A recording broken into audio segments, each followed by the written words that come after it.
May gabi sa tanan. Mao kini ang sumpay sa gabi akong vlog. Sanglit ang atong gisgutan gabi New World Order. Ang New World Order kay may one government man, one religion, one leader. Ang atong hisgutan karon mao kining one religion. Arong mapasabot nato ang tanan. Dinhi ang niatanan dinhi ang kamatuoran o niya usab dinhi ang support o kini silang duha nagkahiusa sa tumong. Karon atong hisgutan ang one world religion. Di nagsugod kini dito sa Iraq.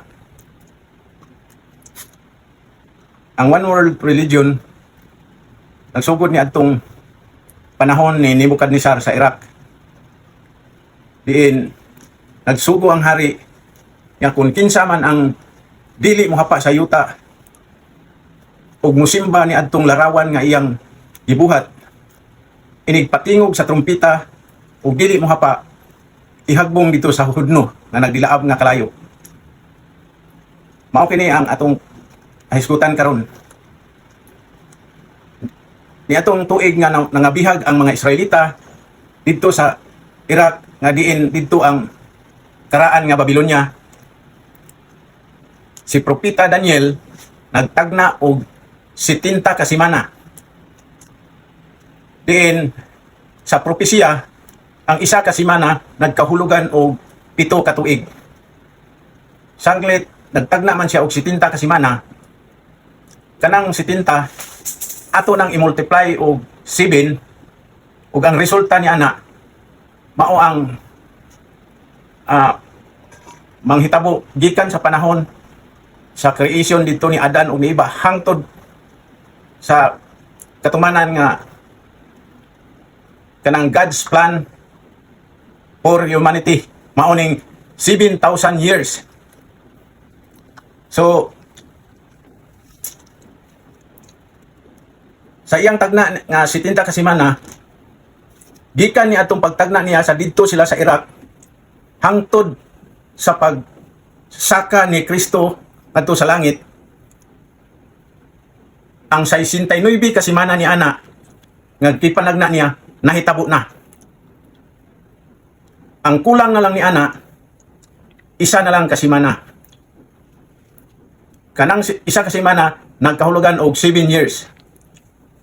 So sanglit matag 2,000 years ado namang yoy mga panghitabo gikan ni adtong pag-create sa tao dito sa Eden nga diin dito sa Iraq hangtod sa panahon ni Noe naay usa ka dakong paghitabo nga mao katong lunop nga nakapa wala sa tanang halos tanang katawhan sa kalibutan ug mananap gikan usab sa panahon ni Noe hangtod sa panahon ni Kristo 2,000 years, another 2,000 years. So i-plus to nimo tong 2,000 years, 4,000 years na sila tanan. Gikan atong pagsaka ni Kristo sa langit hangtod karon nga takna misubra na sa 2,000 years. Gikan anang so wala may mga dagkong panghitabo ni ato nga pagkatao ni Kristo hangtod sa iyang pagsaka sa langit. Ang propesya atong iabanti diri sa AD 33 diin mao ang pagsaka niya sa langit. Gikan sa AD 33 mag-ihap kag 2,000 years adto ta mosangko sa 2033.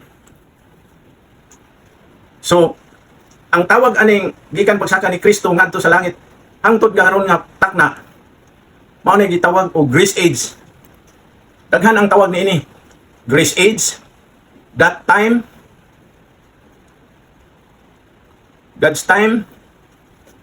Mao na yung mga tawag nila. So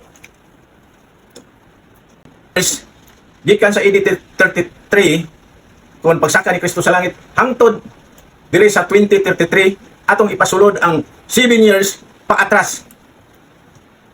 So kung tahon na to paatras 7 years anhata mo hunong sa 2026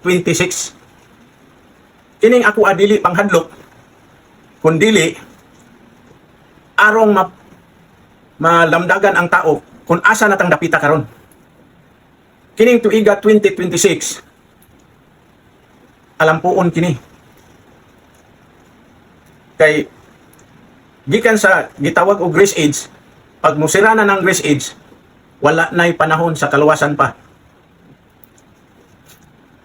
So mao ka na inyong bantayan o sundin ninyo gihapon kining mga vlog nako. Daghang salamat.